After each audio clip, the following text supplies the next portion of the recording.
Nobody at Webern County Medical had ever seen Petra Marchetti write on a whiteboard. You have to check his Not left once. arm. For 6 years, she had worked the cardiac step-down floor as the night charge nurse. She documented everything in the computer. She gave reports standing beside the nurse's station. She carried a clipboard everywhere she went, but she never touched the whiteboard. How did you know? If someone ever asked why, Petra always gave the same answer. My handwriting is terrible. It wasn't. Her handwriting was actually unusually precise. Small, square, perfectly readable. But nobody pushed the subject. People eventually learn not to ask questions when someone clearly doesn't want to answer them. Then, one morning at exactly 10,001, a 5-year-old girl wearing a purple coat climbed onto the bottom rail of bed 9. She looked across the room at the adults moving around her father. 2 doctors had already examined him. Several nurses had walked past. Nobody had noticed what she noticed. Then she said 7 words. "You have to check his left arm." Nobody in that hallway understood how important those words were. But Petra did, because the arm the little girl was pointing at was already losing its blood supply. And if nobody intervened soon, Captain Boone Ashgrove could lose more than his hand. He could lose his life. What nobody in that hospital knew was that Petra had seen something like this before, 11 years earlier, on a Navy ship, in a situation so traumatic that she had spent the next 11 years making sure nobody ever saw the person she used to be.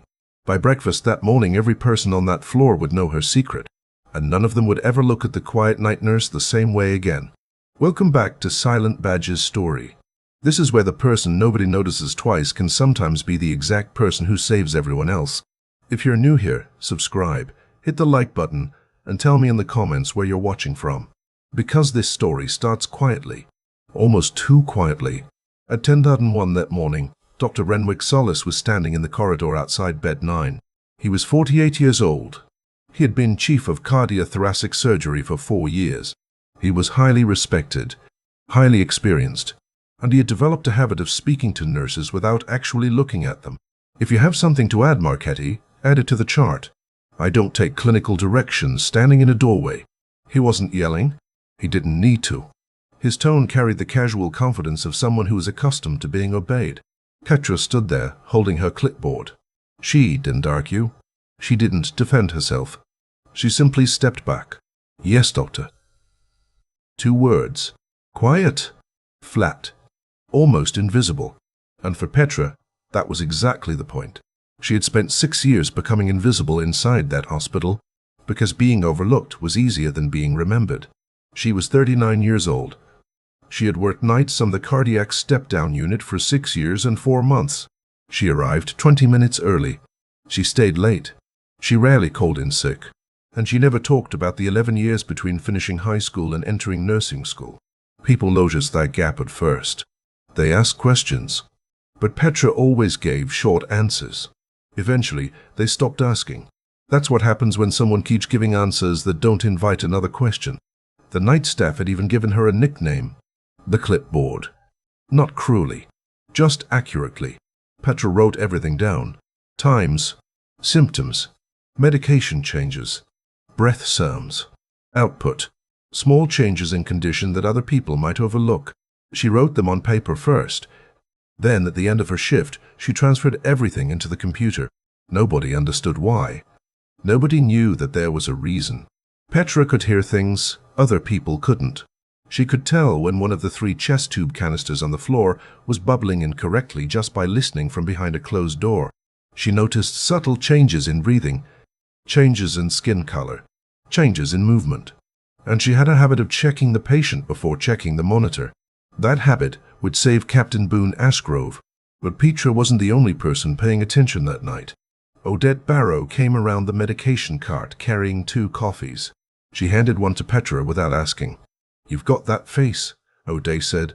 Petra looked at her. "What face?" "The one where you already heard something the rest of us didn't." Petra took the coffee.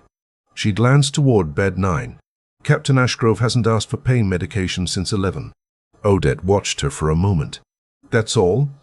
"That's all." Odette knew Petra well enough to recognize that it probably wasn't all, but she also knew better than to push. Captain Boone Ashgrove had been transferred from the operating room 6 days earlier. He was 44 years old, a Navy SEAL captain. He had been injured during a training accident involving a fast rope tower and a stack of steel plates, 3 broken ribs, a flail segment on the left side of his chest, a chest tube, and an arterial line in his left radial artery. That arterial line had been in place since the day of surgery.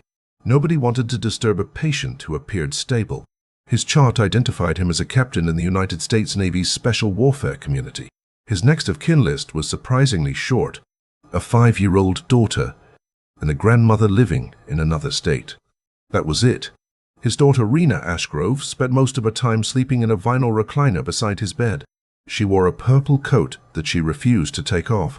She didn't cry much. Instead, she watched. She studied every adult who entered the room. She looked at doctors, nurses, technicians. She watched what they touched, what they checked, what they ignored. She looked at the room like someone trying to memorize everything before it disappeared.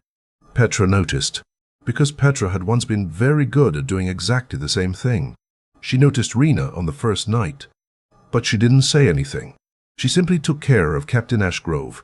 Breathing, chest sounds, output, the small relentless calculations involved in caring for a man whose chest had been crushed. On the third night, Captain Ashgrove woke while Petra was checking the line in his left wrist. He watched her fingers. Then he spoke. "You check the fingers before the waveform." Petra looked at him. "Everybody reads the screen. But you look at the hand." She paused. "Just have it." "Whose habit?" "Ahem." Petra wrote the time on her clipboard. "I'll be back in an hour."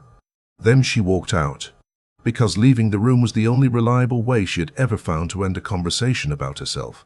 And inside her scrub pocket was something nobody knew she carried. A tiny piece of grease pencil, about 2 inches long, almost completely worn down.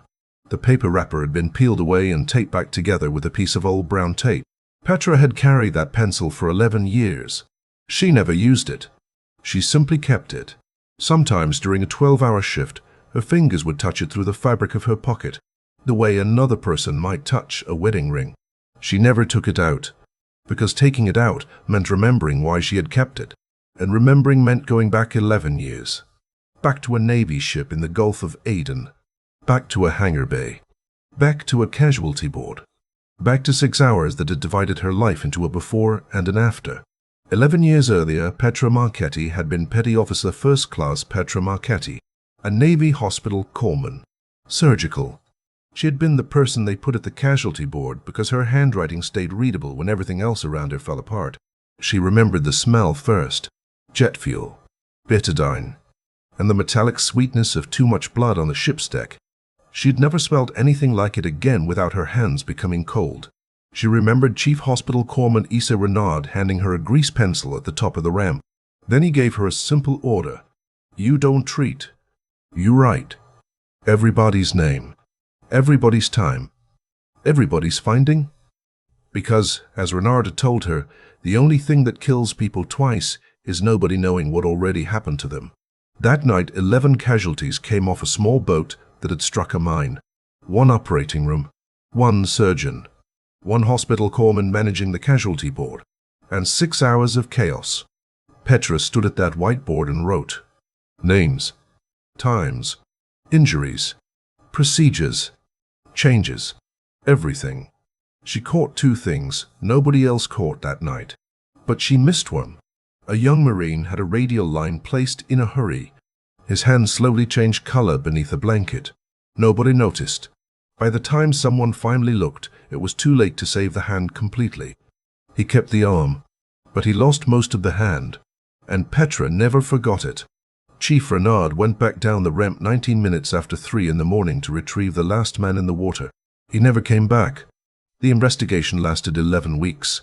The final report used phrases like consistent with mass casualty triage doctrine. It stated there was no contributing individual error. Those words may have been accurate, but they didn't bring Renard back. They didn't give that Marine his hand back, and they didn't erase what Petra believed she had missed. She received the Navy and Marine Corps Medal in a hangar surrounded by more than 100 people applauding. Then she returned to her bunk. She became sick. 14 months later, She left the Navy. She enrolled in a nursing program in a state where nobody knew her, and she told herself the two things had nothing to do with each other: her military past and her new life. But she never picked up a marker again. She could write on paper. She could write in charts. She could document anything. But she would never stand in front of a whiteboard and write where everyone could see. Some people stopped flying after trauma. Petra stopped writing on whiteboards.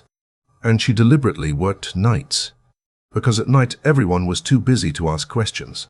For 6 years, that strategy worked, until the 6th night Captain Ashgrove was in the hospital, until a 5-year-old girl in a purple coat saw something nobody else had seen. Petra was sitting at the nurse's station when Rena climbed out of the recliner. The little girl walked into the hallway. She stopped at the counter and waited.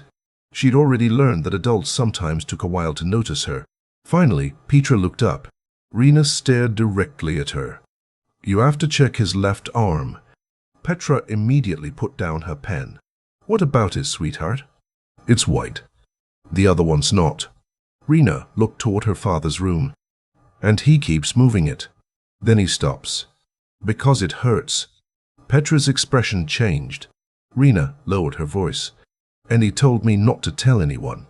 So I'm telling you instead." The night resident walked past with a tablet under his arm. He barely slowed down. 6 days of a radial line in a swollen arm is uncomfortable for everybody. Petra was already moving. She looked at the clock. 1:11. She entered bed 9, turned the lights down, and pulled the blanket away from Captain Ashgrove's left arm. Then she saw it. The hand was the wrong color. Waxy white. Gray at the fingertips, and the forearm above the wrist felt tight. Not ordinary swelling. Something was wrong. Very wrong. And Petra knew exactly what it meant.